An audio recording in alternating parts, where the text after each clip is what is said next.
Subscribe to our YouTube channel and press the bell icon to get the latest updates. In this edition of Global Print, I'm going to talk to you about AUKUS, which is the new security alliance between Australia, UK and the US, which has gripped the imagination of the world since it was announced last week.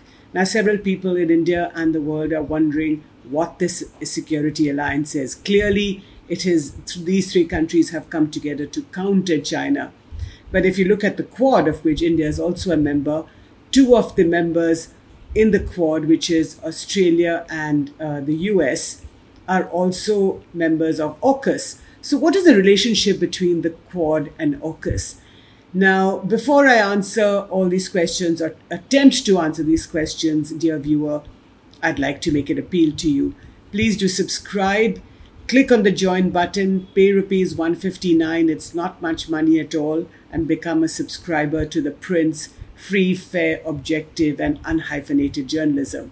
You know, we have been bringing to you the best news videos, the best news stories over the last several months of the pandemic. We need your help to continue to support us. So please do click on the join button and become a subscriber. You will get an array of benefits that non-subscribers don't have. Now, back to my column, Global Print, this week on the Print website, in which I talk about AUKUS and its relationship with the Quad. Now, you know that Prime Minister Narendra Modi is, for the first time since the pandemic began in March 2020, it's been over a year and a half, is finally leaving the shores of India and flying to Washington, D.C., where he will meet the other leaders of the Quad countries, which is the US. Joe Biden will be the host, of course, in DC. There is the Japanese Prime Minister, Yoshihide Suga. The Japanese have a new election on the cards. Mr. Suga has quit, but so far he remains Prime Minister. And then the Australian Prime Minister, Scott Morrison. So these four leaders, Prime Minister Modi included, will sit down, discuss and share ideas and talk about what the Quad or the future of the Quad is. But at the back of everybody's mind, not just the Quad countries, but actually the world, is what is AUKUS is about. And that's what everybody's talking. Now, AUKUS, Australia, UK, and the US, this alliance was announced last week to the detriment, of course, to the chagrin of the French, because the Australians cancelled a $60 billion project of conventional submarines that the French were building for the Australians. In its stead, the Americans have persuaded the Australians to buy British submarines, and these will be nuclear submarines. And guess what? And this is very obvious. The goal of AUKUS is the containment or countering China.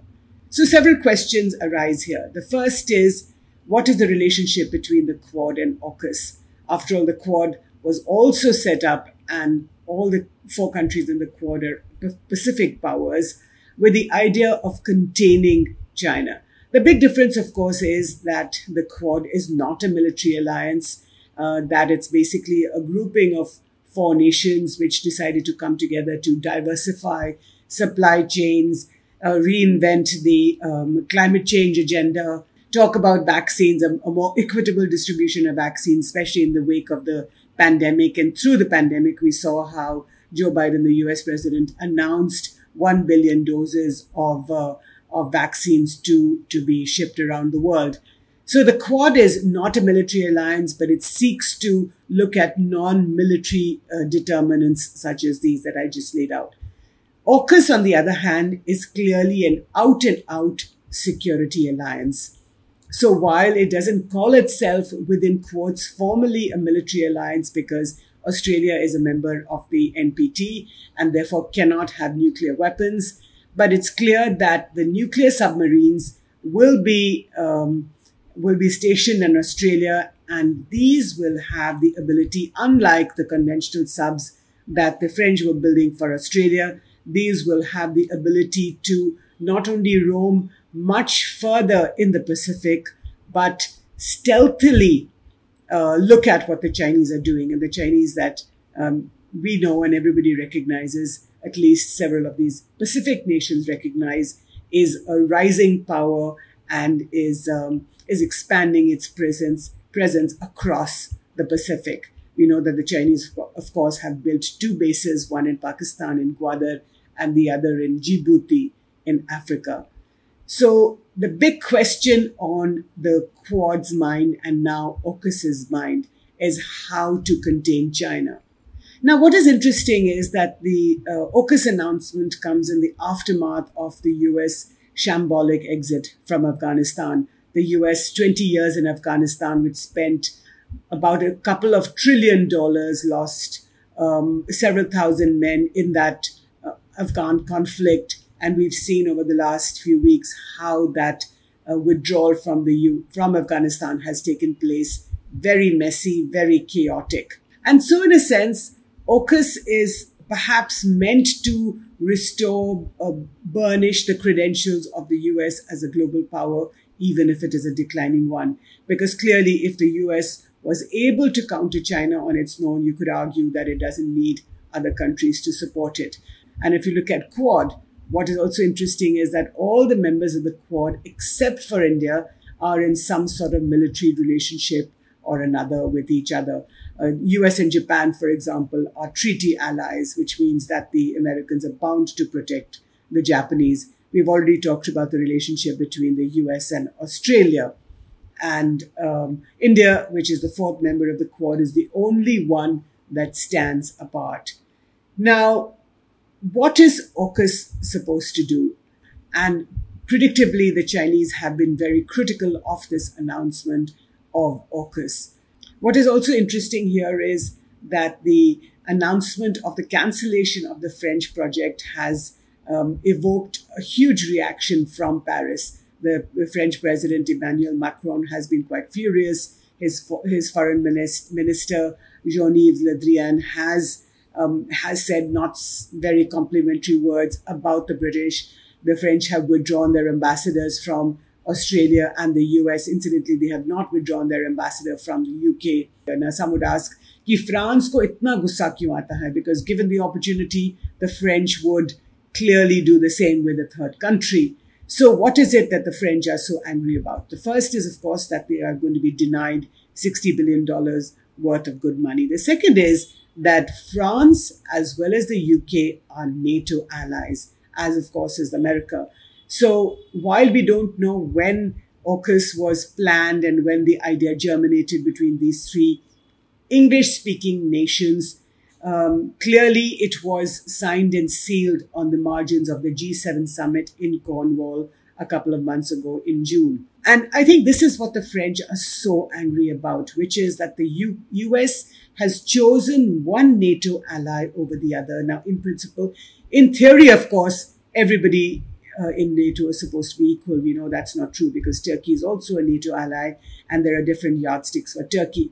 But coming back to the Western world, and both the UK as well as France are also also permanent members of the P5 of the Security Council, as well as being nuclear weapons powers. So the French, very, very angry that the Americans have chosen a fellow English-speaking nation, the British, over the French. So that's another really interesting thing about AUKUS, which is that even within the NATO or even within the P5, the US is taking positions about proximity and intimacy with other nations. So what lessons can India learn from AUKUS?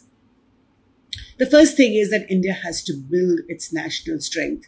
Now, the fact that France has been able to throw this huge histrionic fit, recalling its ambassadors from the US and Australia, cancelling the France-Australia-India Trilateral Forum, basically exhibiting its anger at the manner in which it has been treated, because France fancies itself as a Pacific power because of its territories like Nouvelle Caledonie or New Caledonia, which is in the Pacific.